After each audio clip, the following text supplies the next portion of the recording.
بسم اللہ الرحمن الرحیم۔ السلام علیکم، صلی اللہ تعالیٰ علی محمد۔ آج کی اس ویڈیو میں آپ کو وضو کے فرائض، نماز کے فرائض اور غسل کے فرائض بتاؤں گی، جو تمہارے 99 اچھے کاموں کو چھوڑ کر تمہاری ایک غلطی کو پکڑ لے وہ انسان ہے، اور جو تمہاری 99 غلطیوں کو معاف کر کے تمہارے ایک نیک عمل کو قبول کرتا ہے، اسے رحمان کہتے ہیں۔ آج کی اچھی بات، ندامت کے دو آنسو بڑے بڑے گناہوں کو بہا کر لے جاتے ہیں۔ رسول اللہ صلی اللہ علیہ وآلہ وسلم نے فرمایا، جو شخص ہم میں سے نہیں ہے وہ ہمارے چھوٹوں پر مہربانی نہ کرے اور ہمارے بڑوں کی عزت نہ کرے۔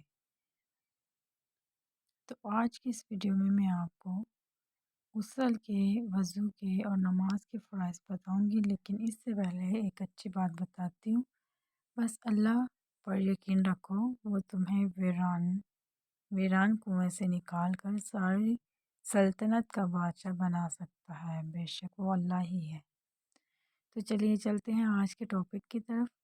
غسل کے فرائض۔ غسل کے 3 فرائض ہوتے ہیں: کلڈی کرنا، ناک میں پانی ڈالنا، پورے بدن پر پانی بہانا، یہ ہیں غسل کے فرائض۔ اس کے علاوہ وضو کے فرائض۔ وضو تو آپ کو پتہ ہے کہ جب ہم نماز پڑھتے ہیں، نماز سے پہلے ہم وضو کرتے ہیں۔ وضو کے کیا فرائض ہوتے ہیں؟ وضو کے 4 فرائض ہیں: دونوں ہاتھ کونیوں سمیت دھونا، چہرے کو دھونا، چوتھائی سر کا مسح کرنا، دونوں پاؤں ٹخنوں سمیت دھونا۔ اس کے علاوہ نماز کے فرائض۔ نماز کے کل 13 فرائض ہیں، 7 باہر کے اور 6 اندر کے۔ نماز کے 7 باہر کے فرائض: جسم کا پاک ہونا، لباس کا پاک ہونا، جگہ کا پاک ہونا، سطر کا چھپانا، وقت کا تعین کرنا، قبلہ رخ ہونا، نیت کرنا۔